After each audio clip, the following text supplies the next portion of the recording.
Tunar, Executive Director of the Center for Sustainable Global Enterprise at the S.C. Johnson College of Business here in Ithaca, New York.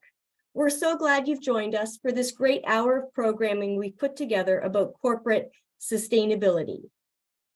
Before we jump into our conversation, I thought I'd give a quick overview of the center. For nearly 2 decades, the center has been conducting applied research and teaching on the growth opportunities companies pursue through competitive strategies that address the world's most pressing social and environmental challenges. We work with firms to identify innovative, entrepreneurial, and new business alternatives they can implement to tackle the grand challenges of our time, such as climate change, ecosystem degradation, and poverty. We offer a number of programs, events, and activities for residential students and offer one of the leading MBA programs with an emphasis on sustainable global enterprise. We also recently launched an online sustainable business certificate program through eCornell that is available to the general public. I encourage you to check that out on the eCornell website. Now, let's turn to today's conversation. I want to take a moment to thank our partners, Deanne Caldani with the Capitalism and Social Good Group, and Renee Bonamy, an alum of our program, with Bonamy Desenvolvimento Empresarial, for making today's conversation a reality. With that, I'm going to turn it over to Renee. Thank you, Monica. Good afternoon, everyone. It's a pleasure to host this webinar together with Monica Tunard from the Center of Sustainable Global Enterprise at Cornell Johnson and Deanne Caldani from the Capitalism and the Social Good Group. During my time at Cornell, pursuing my MBA, and throughout my career, I worked on initiatives that encompass corporate sustainability strategies and investments, and how it benefits corporations, society, and the environment. Now I have the opportunity to work on diverse projects that focus on sustainability with several partnerships. I want to personally thank the center, all the speakers, and the eCornell team who helped us enormously in putting this webinar together. Thank you all for attending this webinar. I hope you enjoy it. Deanne will continue with the introductions. Thank you so much, Renee, and thank you, Monica. Good afternoon, everyone, or evening, depending where you're located. It's a pleasure to host this webinar together with Monica Tunar from the Center of Sustainable Global Enterprise at Cornell Johnson.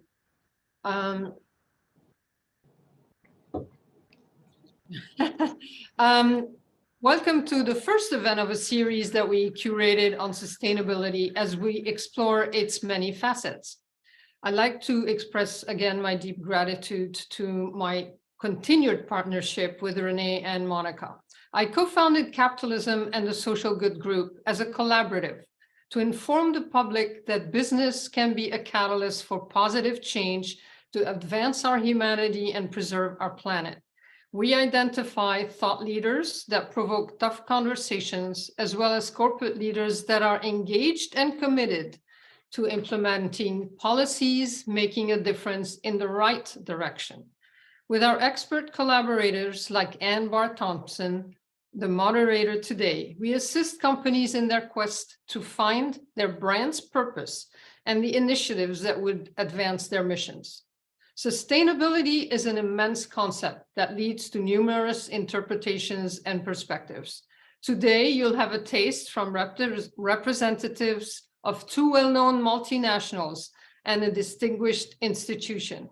It's time to introduce you to our esteemed panelists, Judy Samuelson, VP and founder of the Business and Society Program at the Aspen Institute, and Tracy, Chief Sustainability Officer at Colgate-Palmolive, and John Richter, the Chief Sustainability Officer at MetLife, with Ann Barr-Thompson, moderator, author, and global brand strategist. Thank you again for taking the time to attend.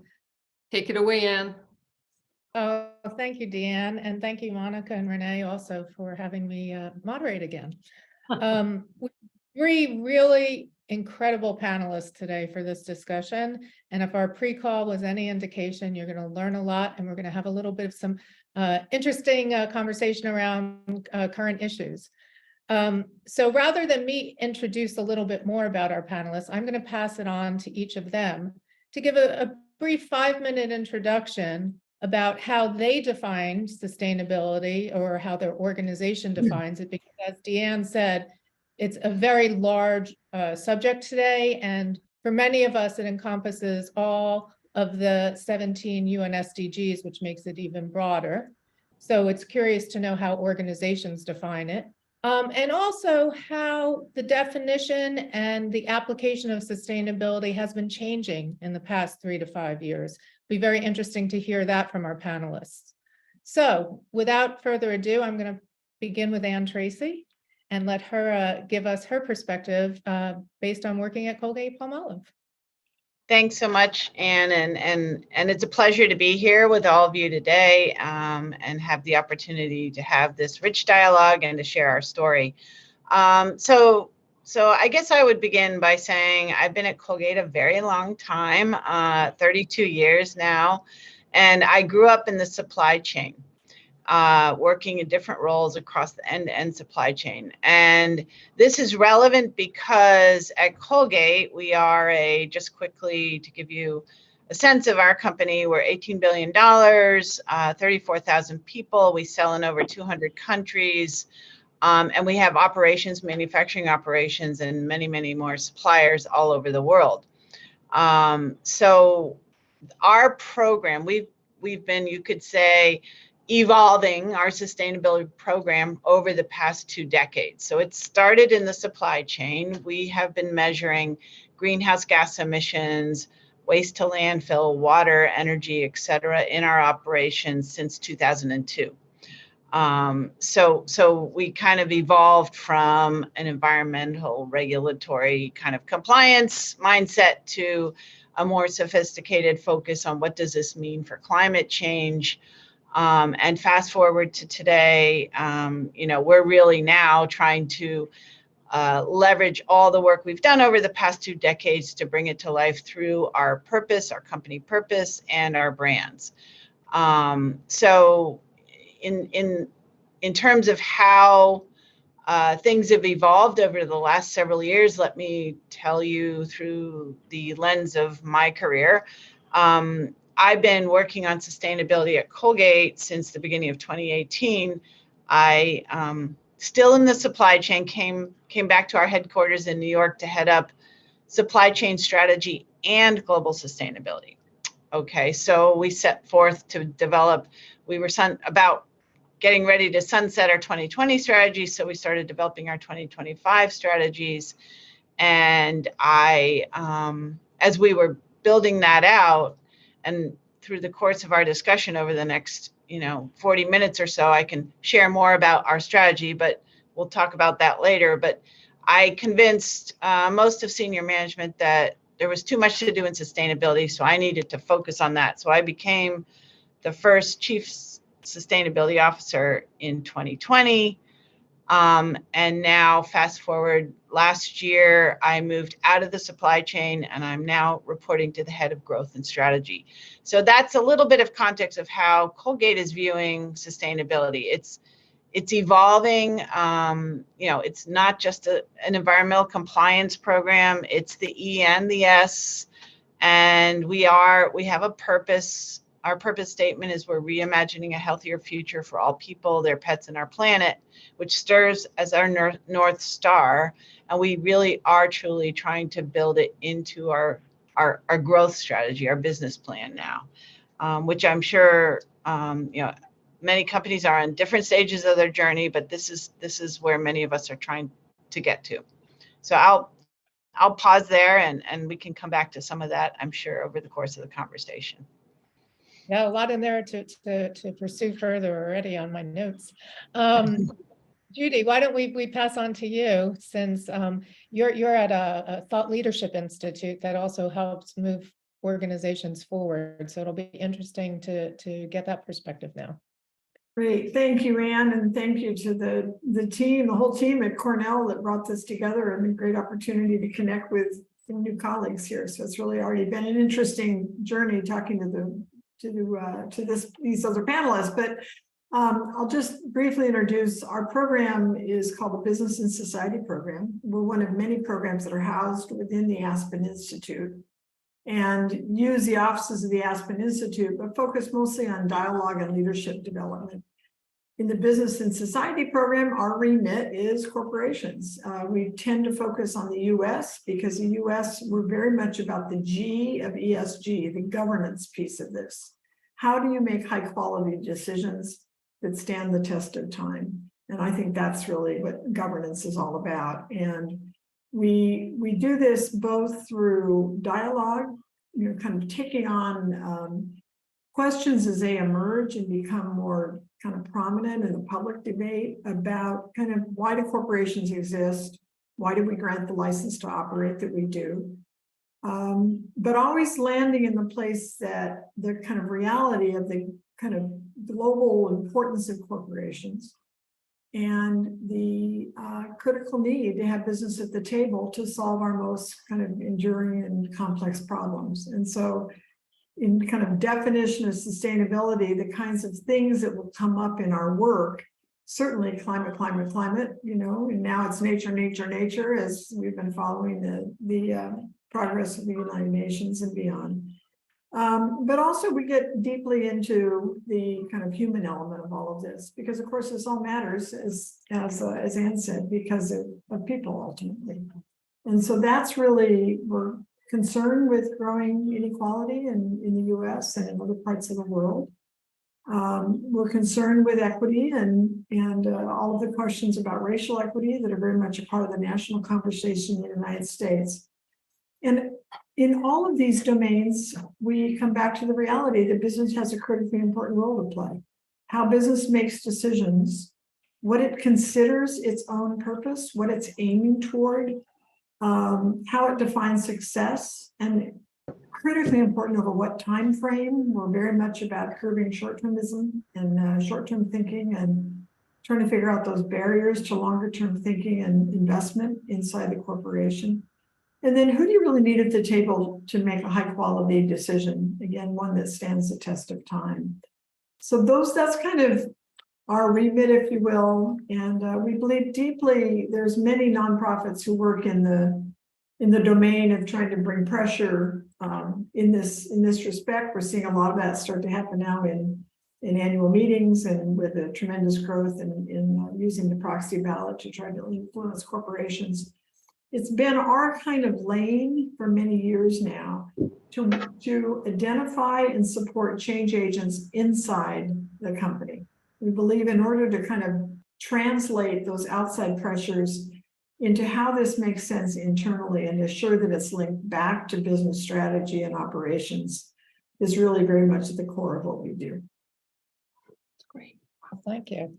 I think we could actually turn this 1-hour webinar into an entire day already based upon our first two introductions. So John, what are you going to add into the mix now? I'll try to be brief so we can get into the back and forth. But it's first, let me just say it's really a pleasure to be here and looking forward to the discussion. I think people will probably find a lot of really useful information and insights based on the pre-call that we did have. So just who I am, where I sit, what my responsibilities are. I'm the Chief Sustainability Officer at MetLife. Been in this role for about 2 years. Been in the function for 4 or 5 years. Been with MetLife for 10 years. I've always been involved in corporate responsibility, CSR, whatever it was called at the time, have sort of helped companies take an approach that helps them understand their stakeholders, try to address stakeholder needs, and drive efforts into the business. Just a quick word about MetLife. We just celebrated our 155th birthday or about a month ago. And we're a global insurer that does business in 40 plus markets. We've got around 40,000 employees. I think one thing that you'll see today is we are in the financial services industry and is in the consumer products, consumer packaged goods industry. And I think you're going to see some differences across the way we think about sustainability. But first, in terms of what sustainability is, actually, I think Ann and I see it very similarly. Sort of immediately and most importantly tied to purpose. It has to be integral to how the company operates. MetLife's purpose is always with you, building more confident futures, and we invoke that frequently to talk about how our efforts can align to our purpose. I spend a lot of time driving sustainability into the business.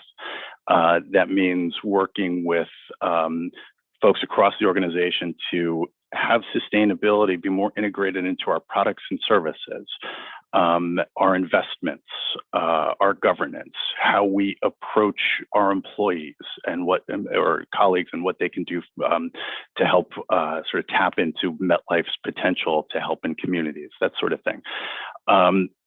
And our strategy lines up to the Sustainable Development Goals, the UN Sustainable Development Goals. We use that as our guide. There are 17 of those. We've prioritized 5 of them. Probably get into which ones a little bit later, but we prioritized 5 of them that are most relevant for our business, so we could use our business to make an impact in the world. So I'll leave it there. And I'm really thrilled to be a part of this, and I'm looking forward to the discussion. Well, there's so much that came out, and part of me wants to drill down low, but I want to start a little big, and then we'll get into drill down a little bit more. It's interesting to me to have heard John and Ann both bring up purpose from the start, because one of the things I've been finding in a lot of my client conversations is that a lot of people are letting purpose sit to the side because of the urgency around the climate issues.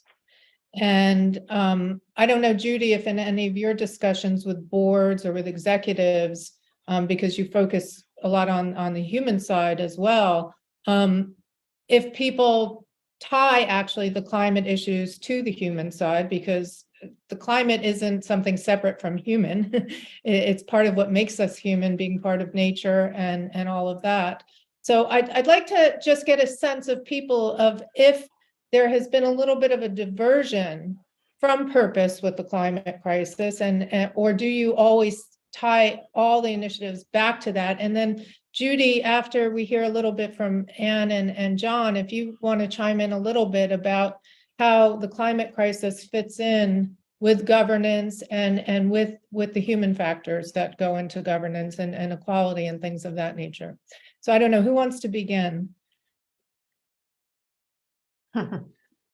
Ann, you just laughed, or was that Deanne? No, I mean, we were just waiting. We were being polite, I guess. So I guess what you're at the core of it, your question is around how are we thinking about climate and the people side of it, right? Well, and how does climate divert you from purpose sometimes? Because a lot of people do think of climate in a vertical of itself, even though and I guess so. Maybe the way I'll start is by explaining how we think of it, because I at Colgate, I don't think climate it's a critical, absolutely critical piece of our strategy, but I don't think it diverts us from our purpose. And so let me quickly, I'll give you the nickel version of our strategy. So how this really encompasses what we're doing. So, and like many of our peer companies and probably MetLife as well, we anchor our strategy in what we call 3 ambition pillars: driving social impact, helping millions of homes, and preserving our environment. So most companies have a focus on social and on environment. The helping millions of homes, because we are a consumer products company, is around designing more sustainable products and helping people, live more sustainable lives at home by using our products. So that's the helping millions of homes. And so these 3 ambition pillars have 11 carefully thought through actions sitting underneath and nearly 40 targets that sit behind that. And climate is one. So tying it back to climate, we have 5 actions under preserving our environment. One of them is climate. But we have, so across these 11 actions, we have many people working on them across the company. We call them subject matter experts, and they drive the roadmaps and strategic frameworks that we need to put in place to get all this stuff done. But much of what we're doing, you could say, we use a metaphor called swords and shields. So much of what we're doing, frankly, is because it's regulated or because there's reputational risk. So there's risks. It helps us to manage risk and opportunities, right? So reputational or even financial risk. We call those the shields, things we have to do to protect the business. And then the swords are where we want to lead. So those are just a few areas. So we have one on the social side, which is around oral health education that we're bringing to underserved children all over the world. We have a target to reach 2 billion kids by 2025. We're at 1.6 billion reached to date since we started the program. And then under preserving our environment, we're focused on two areas. One is climate, to your point, and one is we call it eliminate plastic waste, because that's a huge existential issue for us, because all of our products are in plastic today. So we have some big targets to try to reduce that. So, if you step back, these 11 actions are really very interrelated. And, one of the areas we've been probing most recently is climate justice. So, and, how what we're doing impacts communities around the world. And it's a well-known fact that the countries that have the lowest impact or environmental footprint are unfortunately the ones that are most impacted by climate change, extreme weather events, things like this, and droughts and things like this. And even within our own U.S., there's major issues. So we're trying to understand, how can we marry the social initiatives to what we're doing in a way that's meaningful for Colgate. And again, getting back to the oral health, we've been working with the World Health Organization, WHO, because they have now declared oral health to be a leading indicator to overall health and well-being. So it may not intuitively tie back to climate, but I do think reaching people all over the world, oral health is an indicator. It's a leading, if you don't have a healthy mouth, chances are you don't have a healthy body. And the victims of climate change are often finding themselves in this situation. So we're trying to bring it all together and connect the dots across those 11 actions. And I think that's commendable, because there are so many people that are putting the S, so to speak, the social side, and separating it out from the other bits, and dare I say, in an attempt to check a box that they feel they need to. So it's wonderful to see the interconnectivity, because that's really what the SDGs are about in many ways. Yeah, I think the John, SDGs help to drive that. Yeah. Yeah. And I would just add that, I think getting back to your question about is climate and also aside from the business, and this gets back to, I think, one of the central points we need to always keep in mind is that sustainability has to be tied not only to a company purpose, it needs to be tied directly to the business. And what I mean by that is, if you think about it, it's one of the biggest changes that I've seen. It used to be, we do business, and we also give back, separate from. And I think the way you framed is climate a trade-off sort of gets to that. What I'm seeing with sustainability in general, and certainly it's been the case at MetLife, is that if it's a moral imperative, or if you really think about it that way, it is in jeopardy. If it's not directly tethered to the business and tied to the business, it's in jeopardy of going away. It's in jeopardy of when the people who champion it leave, it leaves. When budgets dry up, the initiatives go away. So, what we try to do is, so for climate, as an example, like Anne, it is one of our pillars for our sustainability strategy, and we leverage the business to make an impact on that. So we have our investments, $6 billion in green investments, new green investments made in 2021, for example. We committed to 20 billion in green investments by 2030. So, that's one way we leverage our investments, or we also have a sustainability bond. the way we leverage our people is, through employee engagement initiatives. Sure, there's, it's kind of the fun part of it, and that's litter cleanups around the world, or other things that Eco Challenge is an internal program that we have where employees get involved. And I think of it as, you're leveraging your people to make a difference, to make an impact, which helps retention, which hopefully, helps with recruitment as well. It's a business impact. And there are multiple examples of how we leverage the business assets to make a difference on climate issues. And so, not to mention, if we reduce our emissions, we reduce our energy, it's probably good for business. And of course, it's good for the environment. So, I think the discussion of you do business over here, and then you also do these moral things over here, you also give back over there, is a way of framing it that I think is changing, needs to change, and hopefully more people see ways that they can connect it to the core of what we do, which is both purpose and business outcomes. So, and I think that actually really hits on something that's very important around why purpose seems to be dying a little bit, because so many people saw purpose as a social mission rather than something that actually is why their business exists.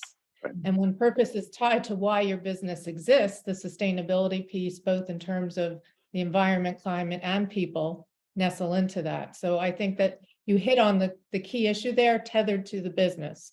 Really important point that a lot of people in the rush to check that box really kept ignoring because it made it harder. And hearing what each of you are bringing up shows how it has to go from 40,000 feet down to almost, let's say, negative 40,000 in today's world, given the issues with the planet. So Judy, how does that impact your work on governance and focus on people? These things we've heard. Well, it definitely raises the question, how does the change actually take place? We live in an era in which something like 90% of the profits, free cash, some definition of what's available at the end of the day is returned to the shareholder. So that happens through dividends. It happens through tremendous growth in share buybacks over the last years. So something like 91% is actually returned to the shareholder. So it begs the question of, what are the priorities of many public companies that are kind of tethered to the kind of short-term pressures of the stock market, and the complexity of how a board actually sets its priorities. And so the connection back to purpose and then to employees is in a couple of different domains. But I think, and my colleagues here have spoken to this, that I think that when it's becoming more apparent to me that if a company is truly clear about what their aims are, looking through that lens tends to reveal what elements of this big complex set of questions that business is dealing with that used to be called externalities, but we're kind of avoiding that language now, because these are things that are rebounding to the health of the enterprise. They're rebounding to the health of the society on which business is fully dependent in order to deliver goods and services and to make money and to continue to be the kind of corporate citizen that it aims to be. So this fundamental question of what's the purpose of the corporation is one that actually is very, very discrete for every company. Every company has to really be thinking that through, and of course trying to figure out how to tie that back to what it is that the company excels at. Where will the business then intersect with all of these kind of fundamental questions about what defining success in terms of environmental terms and social terms. The people piece of this is who's keeping the company to account, or the employees themselves. This has become kind of a cycle. I mean, yes, investors come in all different shapes and sizes. They want lots of different things. There are many of them that are checking their, the stock price on every 10 seconds and deciding whether or not to stay in or not. There's others that are, invested in long-term funds and, put their money into retirement and savings and aren't really paying attention to where it's at. But, in between that, there's a whole host of investors who are trying to influence the company, but they may not be trying to influence the company in a way in which most of us would think would matter in terms of kind of investing in the kind of environmental health and the kind of long-term health of society. So it takes us back to who does hold the company to account. And I would argue today it really is the employees. It's the employees that raised their hands after George Floyd and said, who are we giving our money to? You know, who are we supporting election deniers in Congress? Let's follow the money. Let's see what we're doing. And companies responded to that by taking, kind of hitting the pause button on political spending to kind of step back and reconsider what they were doing, where their money was flowing. So it gets into a lot of interesting questions when the employees who are at the center of the enterprise, who are so critical to realizing the purpose, to managing the complexity of the supply chain, which Anne knows so well, to be able to, think about whether or not the intentions actually really connect to the operations. And no one's perfect. There is no such thing. There's no such thing as good companies and bad companies, as far as I'm concerned. All companies are creating public goods. They're putting people to work. They're creating goods and services. The degree to which they're actually connecting their enterprise and the operations of the enterprise back to those kind of public ideals or that license to operate, or why we've granted companies the tremendous gifts that the public does grant to the public, to private companies. I think the employees are a very good lens on that. And so, I think it kind of takes us full circle from what the purpose, as you say, this is about corporate purpose. This isn't about feeling good. This is about what do we really aim to do and what are we equipped to do?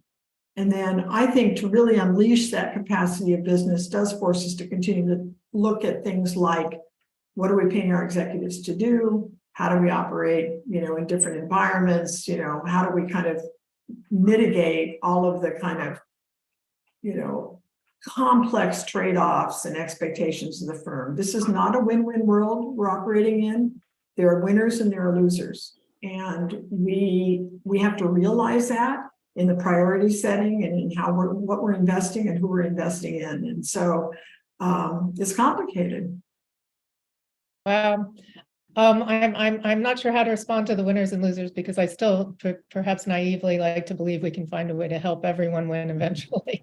Well, over the long term, there are trade-offs. That has to be the goal. But yes. If we're reducing fossil fuels, there are people that are going to be hurt by that, and they're long term. We understand the reason to do it. So it's trade-offs. You said it right in there. And that's why the materiality aspects come so into play with sustainability and things of that, because you have to understand what's impacting your business. You can't solve everything for everybody. So there's a lot in what you said. I want to dive backwards a little bit in something you said, because there was an implication, and given everything that's gone on recently with Budweiser, for example, this notion of taking a political stand or being tied to politics, and how that represents your company and what you're doing, and the opaqueness versus transparency of donations and political things of that nature.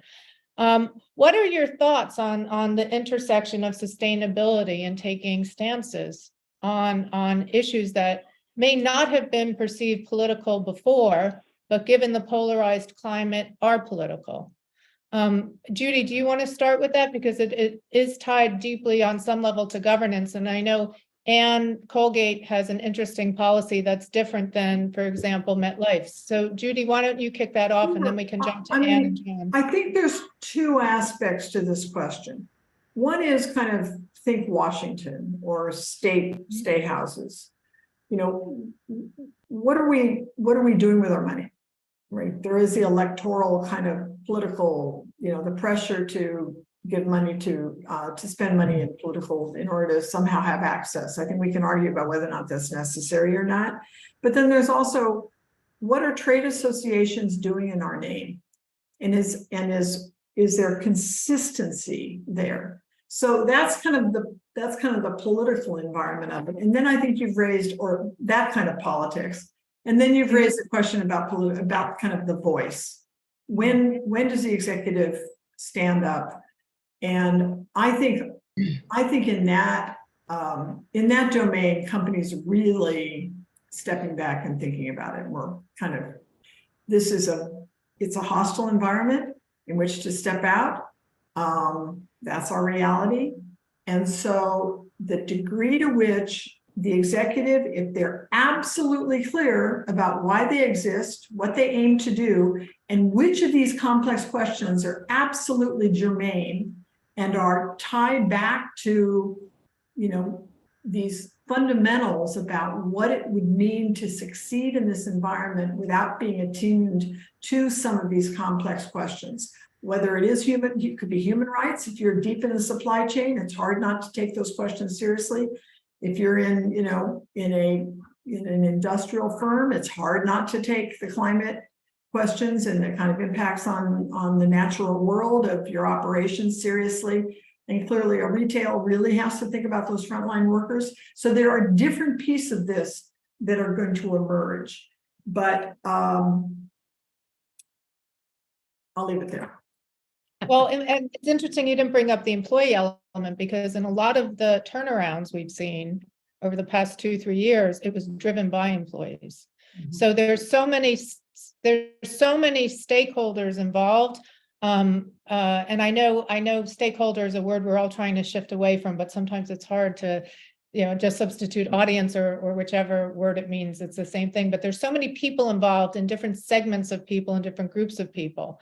And often the employees today are having a bigger impact than necessarily the outside world, because that's what's driving things. I think that's true, but I think that when it comes to the chief executive, they need to be able to they need to be using something besides stakeholders.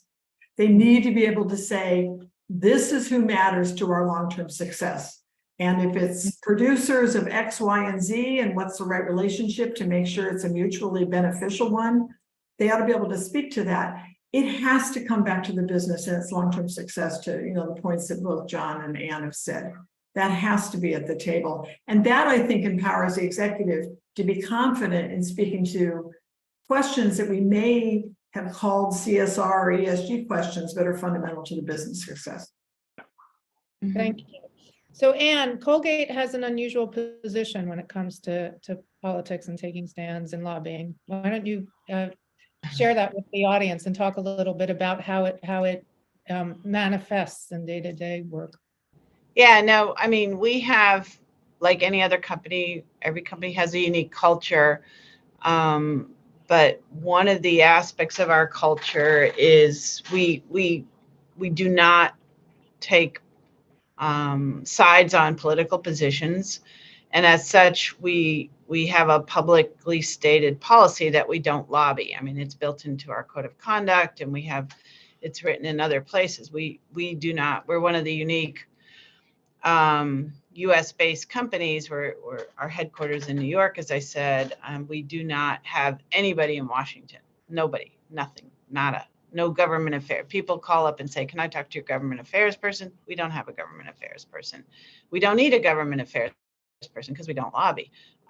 So that doesn't mean and then touching on a few of the threads that you mentioned earlier, the way we use our voice is through carefully chosen partners through our trade associations. And we do have to, keep an eye on what those trade associations are saying and stand for, but we're very careful about that.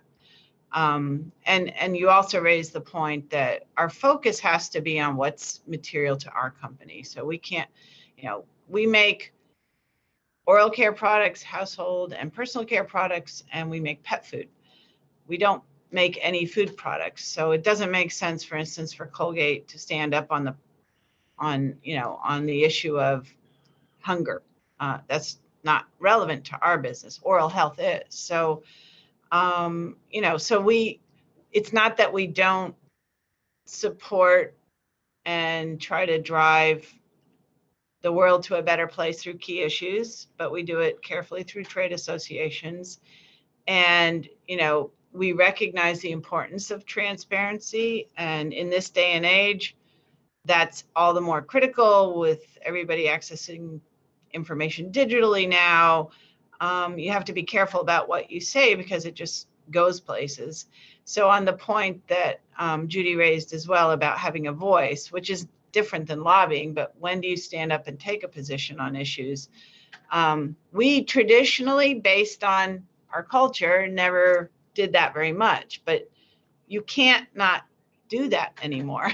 So you have to carefully choose which issues you want to comment on. And I think Judy was right. You have to be very clear about, as long as you're clear about what your company believes and what's your purpose, that keeps you honest, I think, when you do speak out. So our CEO has spoken out, for instance, after George Floyd and the Ukraine war and these kinds of big issues. So, but yeah, and sometimes, you're criticized if you do, you're criticized if you don't. We recognize the current environment that we live in. So I'll just add real briefly that this is an area that it's another one of those areas I've seen a really big shift, a complete 180 really from where it was just 2 years ago, when a lot of people were saying, oh, companies need to take a stand and show their, what they're all about and what they believe in.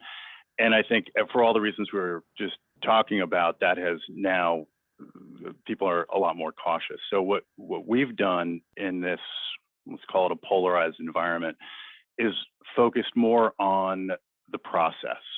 What process can we have in place to determine what issues, when, how do we engage? And we've now got criteria in place. Is a given issue aligned to our purpose? Does it impact our business or customers or stakeholders in some way? Does it involve our employees? Is it an area where we have a big employee presence? These are the kinds of things that we now go through in discussing whether to engage. And then if the answer is yes, of course it's a how, but that's sort of the criteria, some of the criteria we started to put in place and give it a little bit more rigor because it's very polarized. Mm-hmm. We've done the same. I think it's interesting because I think in some respects, this moment with all this pushback is actually, it's a real reckoning, but I don't think it's all bad. In a way, I feel like it's clarifying and it's forcing those of us who believe in business and those of you who work in business to step back and kind of say, wait a minute, why does it matter? Why do we need to have business at the table? And clarifying that, I think it's both a strength for the executive to be able to speak to that. I think it's good for the employees to hear. And I think it allows for the authentic voice. I think that's what John's getting at in part. It allows for the business to be authentic to these questions because there's no shortage of things to talk about here. I agree. And we don't, frankly, I don't think it's that everybody's saying, oh, what's business have to say about this? Well, there's a lot of things they don't want to have business to be talking to. So figuring that out is not an easy question, but I think there's a moment right now when a lot more attention is being paid to it and hopefully to good ends. Yeah.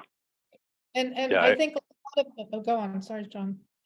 Just real quick, I agree. And I think it makes the programs, the initiatives, the things that companies are doing stronger and more tangible because they used to speak out and then get criticized for not having any there. And now I think companies are being more cautious, only speaking out when they actually have a really meaningful program or they're putting in place really meaningful programs. So I think I'm just agreeing with you, Judy, that I think there are some positive consequences to this sort of more conservative environment in that the actual tangible actions are more real in some ways. It's interesting. Yeah, and I think some of it was when employees were asking businesses to step in and be surrogates for legislatures and government officials that weren't doing what they wanted to. And how far does business's role in that go?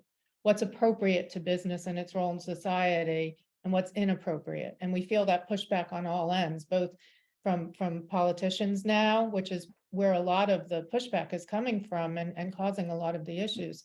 So we are at a moment of reckoning is how far does business go? What is its role? And I think you hit on a lot of those issues, Judy, quite well. So we have 15 minutes and we have a lot of other things we can discuss, but some questions are starting to come in that actually are a little bit related to some of the topics we talked about in our pre-call. So one thing we discussed briefly that has been coming up a lot is a lot of people are moving away from ESG and focusing on sustainability over ESG because of the polarized nature of ESG. One question that's come in that may relate to that or not is someone has asked, is ESG is currently in place under operations and always seems to take a back seat. And I know I've spoken with some competitors of Colgate, I won't say who have said, we're really big on sustainability and ESG, but the CEO just does not want to integrate it across the business. It just sits outside there. And it was a company that some of their brands actually appear to be sustainable. So this isn't unique to someone who necessarily isn't about ESG or isn't sustainable, about sustainability. So the question is, how do we move this forward so that ESG, and if we want to call it something else, let's do that now, doesn't always get a back seat and comes to the main table, has a seat at the main table for the CEO. What are your thoughts on that? Well, I can start. So the strategy that I described earlier, we call it our sustainability and social impact strategy. That's what we call it. And we, internally, that's what we talk about. We don't use the term ESG internally. We think of that more, well, the G is the governance, more investor facing language. I mean, when we talk about our strategy, again, it's the sustainability, which I know a lot of people think of as environmental, but it really is everything. But that's why we said and social impact. Whereas ESG it's an acronym. It isn't a thing, it's and there's, the E in ESG and the S in ESG definitely come to life through our social pillar and our environmental pillar. The governance we clearly define, which starts with our board all the way down, and we have a lot of structures in place to make sure we do what we say we're going to do. But then when it comes, and I agree with Judy that the employees are, we're on a journey now to educate our employees to kind of help, which I think is actually fundamentally absolutely critical. Our strategy is the what we're going to do. The strategic frameworks and roadmaps are the how, but the why, educating all our employees on why we're doing this. Why is this important? How does it help the business? That part is where we are in our journey right now. And, so we don't talk about ESG that way. We talk about sustainability and social impact, why it's important to the business fundamentally. And do we have it fully baked into our business strategy yet? That's the aspiration. We're not there yet. We design sustainable products. We're doing all that. But I don't feel, to finish the story, I'm now part of our senior executive team, and they wouldn't have put my role on that team if they didn't think it played an important role in our strategic future. So I don't feel like it gets a back seat. Everything, when you're running a business these days in this VUCA environment with everything going on, commodity costs up, now they're coming down. I mean, there's always trade-offs internally in business. So I don't feel like ESG or sustainability, whatever you want to call it, is getting a bad seat. One thing we're working on now, though, which I think is interesting, is how do we build the accounting for sustainability, the dollars back into our P&L, our balance sheet, et cetera. And we're very much at the beginning of that journey. We haven't figured that out, but I think that will bring a whole new element to how a business kind of embeds sustainability into its strategy. Well, and clearly reporting to the head of growth and strategy makes that part of, I guess, your new imperative and your new agenda. Mm-hmm. That's interesting. John, what about MetLife? How do you manage that? Yeah, I think I think Ann said it really well. It's integrated throughout the company, from the board through committees, through councils, and our role is to integrate it even further. And we've got our own governance approaches and things. But I think the question I've heard a lot of is, where does it make the most sense? And do you need an ESG committee to focus on all of this? And I think my personal opinion is that ESG is so broad, it's really hard to have one committee that tackles it all. So, for example, I read recently a study from Deloitte. They did a nice job showing that multiple committees often have responsibility for oversight of ESG issues because it's so broad. So, an example of that is climate might be a good issue for we have a governance and corporate responsibility committee, but it might be relevant for the audit committee as well, as we look at reporting emissions. And the enterprise risk. Enterprise risk, exactly. So, Yeah. so depending on the slice of the issue, it may end up with a different board committee for oversight. And the same thing across the organization. Sometimes DEI thing, I might go to our global head of diversity, equity, and inclusion, or I might go to our corporate secretary if it's more governance related. It depends on the aspect of the issue. So I think that's something a lot of companies are wrestling with right now. And I think it's either, I don't know where it's going to go, but those are some conversations we have. But I think this is really Judy's area of expertise more than anything else. Yep. I'm curious what you think of it. But this is what you do. So let's get rid of the acronyms. Let's do that. I'm all for that. I was working on a blog, and Ann took us back to the origins of his. The term ESG came somewhere. Depending who you talk to, either it was kind of a UN thing that came out in kind of relationship with investors, but it is a term that's used, and as it kind of grew, it was about this conversation between companies and investors. And so it was like a way of categorizing, kind of bucketing for investors. There's issues around governance, there's issues around, social impacts of companies, there's issues around environment. And that would be a kind of a way of kind of categorizing it. I think, it takes me back to, and so I found myself writing this blog and essentially saying, I can see it. I can see the future. We'll be acronym free in finance and investment, because in fact, this stuff is risk and it's also opportunity. Yeah. And who doesn't care about those things? All investors care about it. They have different time frames. They care about it for different reasons, but they all have to be attuned to risk, and they all better be attuned to opportunity, or they might be missing a great upside here. So I think it's kind of like all of the names for capitalism, and conscious capitalism, impact capitalism, social responsible capitalism, all of these things. Wouldn't it be nice if we could just say, we stand for capitalism because this is what capitalism is? We're a long ways from that, but one can hope, right? Well, and I think that reframing of risk as the opportunity side, not just the downside, because so many people think of risk solely as the downside and what we can lose rather than what we can gain. And I think that's changing because of climate, because investors are one big shift last year, even though the stock market didn't perform, fossil fuels performed really well. But the other thing that performed really well was there's growing private capital opportunities to really not just trade. You're not helping the company when you're trading in the stock market per se. They got their money at the IPO. You need fresh capital to drive innovation when you're talking about climate change. And that we're starting to really see tick up. And so I think we're seeing more investors who are inclined to try to put their money into something where it's going to be a fresh investment, where they're bringing new innovation dollars to, whether it's battery storage or, safe nuclear power. So one question that follows with board committees and relevant to what John said is that he goes to different people dependent upon the angle of the issue.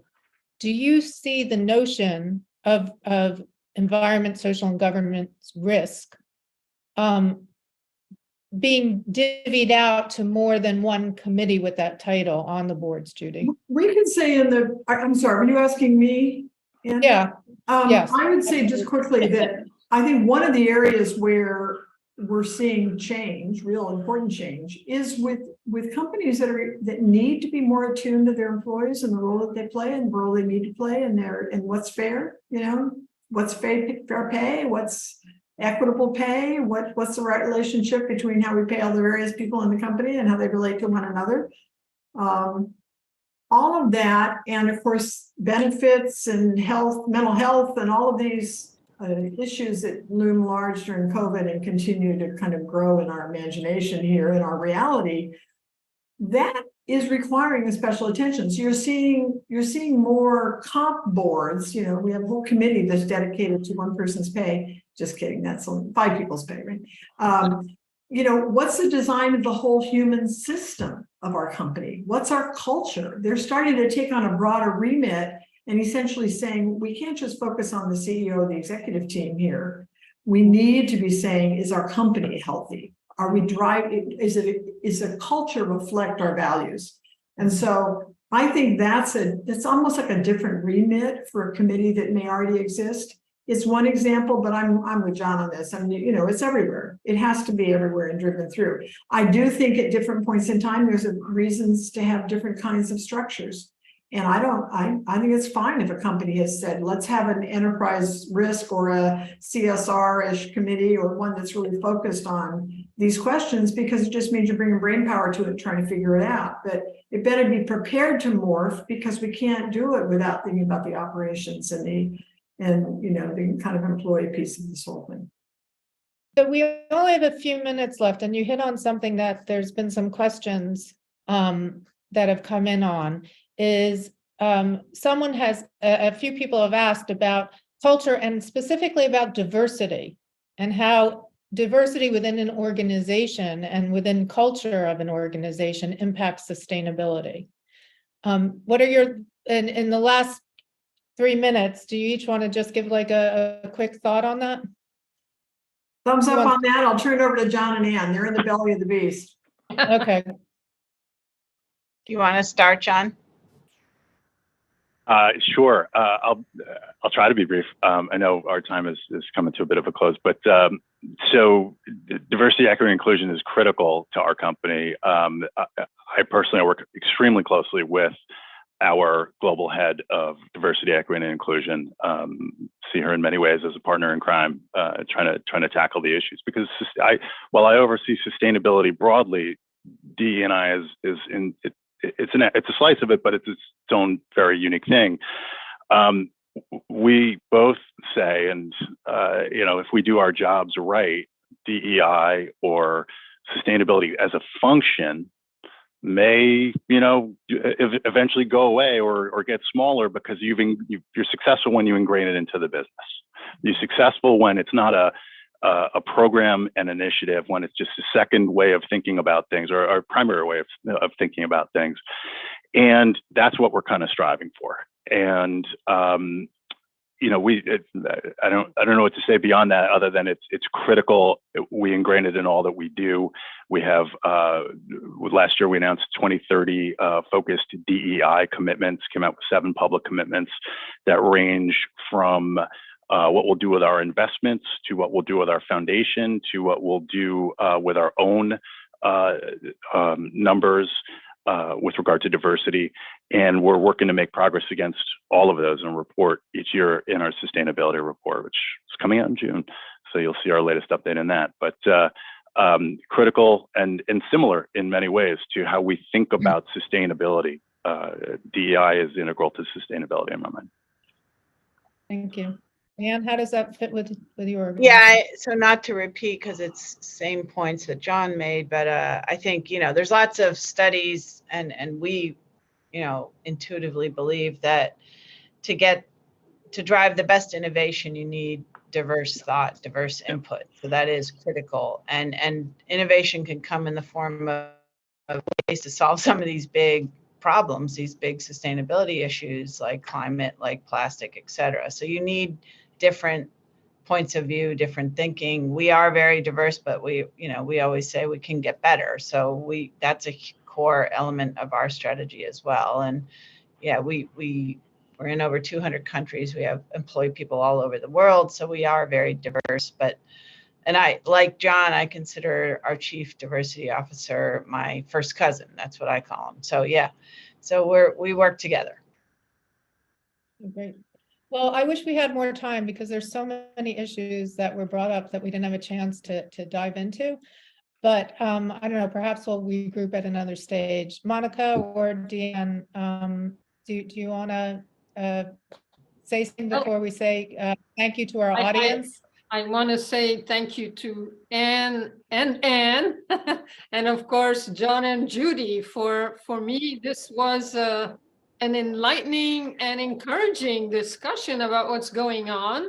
I think it feels like we're moving in the right direction in incorporating sustainability on the higher level of a company's culture. That's fantastic. Because yes, in the past, it was little bits here and there with acronyms, which was confusing everyone. So thank you everyone for coming. And I hope you all learned something from this discussion today. Stay tuned because we are about to bring you other discussions, which are going to focus still on sustainability, but from the entrepreneurship and innovation aspect. And we're very excited to continue the conversations with all of you. So thank you everyone for coming. Thank you. Great Fun. afternoon. Appreciate it. Yeah. Thank you. Thank you.